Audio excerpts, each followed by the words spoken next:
and welcome to the Backtracking episode proper for Sturgill Simpson. We start with the man's debut album, High Top Mountain, released in 2013. It came out through High Top Mountain Records and Loose Records as well, and it was produced by Dave Cobb.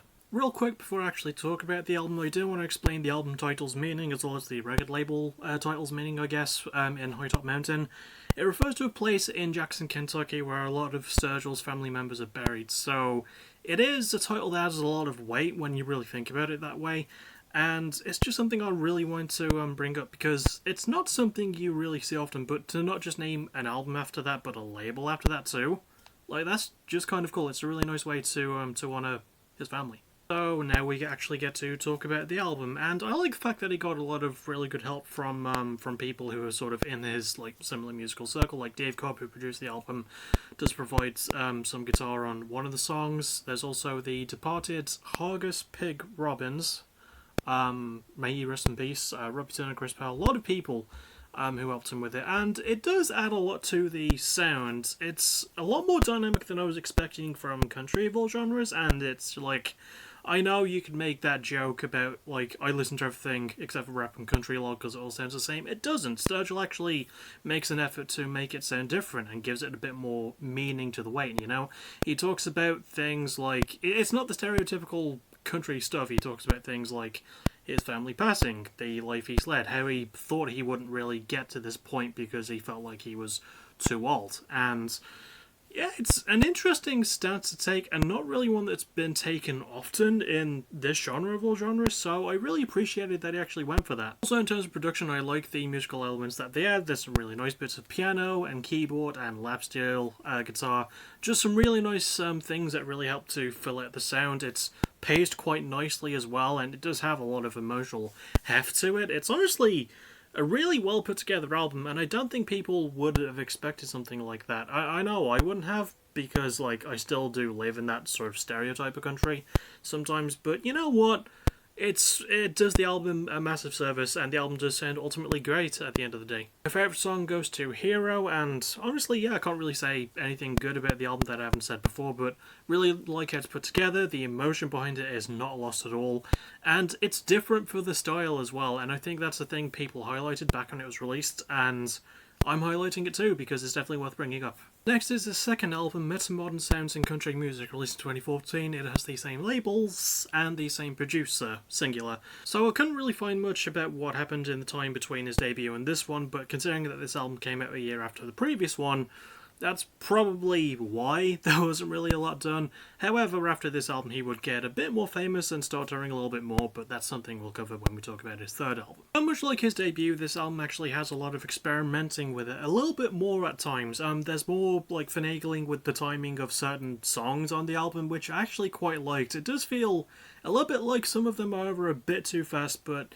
it just proves how daring he was willing to go. And again, like, he probably just had a lot of time to really focus on doing that for the album, considering that it was only like a year since the last one came out, so he was probably just focused on, let's try and just do a bit more crazy shit, and that's exactly what happens. A lot of the instruments that were on his debut are still here as well. There's a couple of new ones, even some instruments I haven't even heard of, like, I don't know what a mellotron is, but it sounds like a good thing. And even with that in mind, it doesn't lose the emotional weight of its lyrics. There's stuff about drugs, like there's one song about a psychedelic trip, there's a song possibly about breakups. Yeah, like it is the stuff that he did on his previous album, but again with more weird shit added that actually sort of helps to fill it out a little bit more, makes it a bit more diverse without making it be all schizophrenic. My favourite song goes to Voices, and once again it's just a solidly put together album, a bit more experimental and daring than his debut. Not as memorable as his debut in my opinion, but still very fun, and I like, again, the fact that he's willing to try all this weird stuff and making it work. Next is his third album, A Sailor's Guide to Earth, released in 2016, and it came through Atlantic, and it was produced by Sturgill himself this time. So he would get a fair bit of fame after Metamodern Sounds would come out. He would get to perform on the David Letterman show. Some of the songs on that album were used in some TV shows, and fair to say, yeah, he got himself some pretty well-earned fame after, like, doing music for so long and having another go at it. I am glad they managed to, get a little bit more recognition. And to be honest, it's hard to get much more recognition than winning a Grammy Award for an album. This album won a goddamn Grammy, and having listened to it, I can definitely hear why. It is more of a break into the mainstream things. Again, that is possibly due to it being on Atlantic, which is one of the, like, top mainstream labels for any sort of rock music, but this album doesn't see Sturgill resting on his laurels at all. Like, lyrically, it's still a very diverse album, It's got stuff about love, it's got stuff about hate, in a way. It's got basically him just being a really great storyteller, Again, I'm sorry I can't really pin down specific themes, but the dude is phenomenal just at talking, if that makes sense. I know that sounds dumb, but stick with me. And again, it's a bit more experimental. There's more soul and jazz elements and funk and just straight up sort of heavy rock leaning stuff. Not stuff I expected, but, with a bit more time between, I can understand why he would want to go that route, and he doesn't go for the simple just because he's on a bigger label. And they probably wanted him to keep it with that way, but he was like, no, I'm Sturgill fucking Simpson. I'm going to make an album that I want to make, and this is a really great showing of that. My favourite song goes to All Around You, and honestly, absolutely phenomenal stuff. Structured really well. For 9 songs, stretched out to almost 40 minutes, he finds some really interesting ways to keep the pacing up. Love the additional instruments, love how it's a bit more of him controlling it as well. I'm always a big fan of when someone self-produces their own stuff, so yeah, really enjoyed all this. And finally we reach his 7th album, The Ballad of Dude and Juanita, released in 2021. It would come out through High Top Mountain. Nice to see him back there again, and it was produced by Sturgill himself. So yes, this is their 7th album, but it's the 4th and last one I'm covering for the video because I missed everything between A Sailor's Guide to Earth and this one at the recommendation rather, of Kasky, who requested the episode, because he pointed out, again, one of them is just an anime soundtrack, and the other 2 are just bluegrass covers of his own stuff. Speaking of bluegrass, that is this album's genre. It's sort of, I am bringing that up for a reason as well, because even though I didn't listen to the Cut and Grass bluegrass albums, which are just him, like, that was the names of the ones that he did, where he covered his own music in a bluegrass style, I'm bringing those up because a lot of the instruments that appeared on those albums actually appear to help Sturgill on this, which is actually quite nice. Anyway, that is something I want to get out of the way. So even though I didn't listen to the Cut and Grass albums, I just wanted to bring that really quickly. However, as for this album itself, I did enjoy it. It is a lot shorter, and it was completed within a week, so that does explain why it's such a short one. It's only about 27 minutes long. Not even that, I don't think.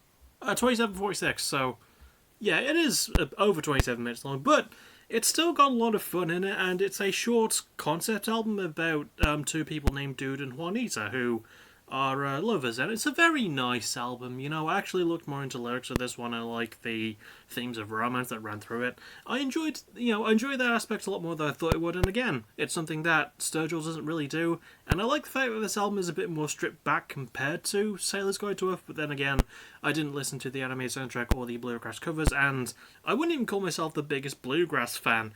I like my grass to be green, but I'm not apologising for that one.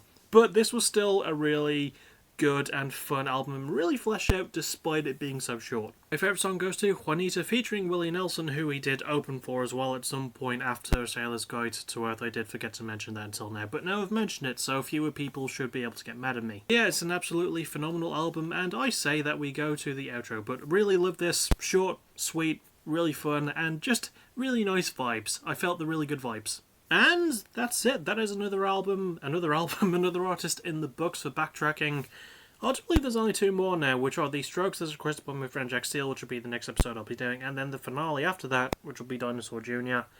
It's been such a weirdly long journey, and I am sorry that this one took a little bit more time to get out, but like last week was a little bit hectic because my mum was sick and I couldn't really work on a lot of videos, and yeah, also last week was sort of my post-birthday week and I didn't want to do shit, so this week I am making up for that by doing more shit. As for, speaking of shit I'll be doing, Go Home Show, Go Home Stream, tonight, PBW vs AVW. It's going to be pretty fucking epic. And then no videos tomorrow, although I will be getting the part of the Go Home Show up on YouTube, as well as possibly getting my Grim Fandango Let's Play on public, because it's all still private, so I want to get that up on public and posted, so you can not watch that as well. And Thursday, Music of the Week episode. Friday, Music of the Week episode. Friday night, War of Attrition, the last show we'll be doing on 2K19. I'm really looking forward to that. And as always, thank you for watching. You're awesome. Bye-bye.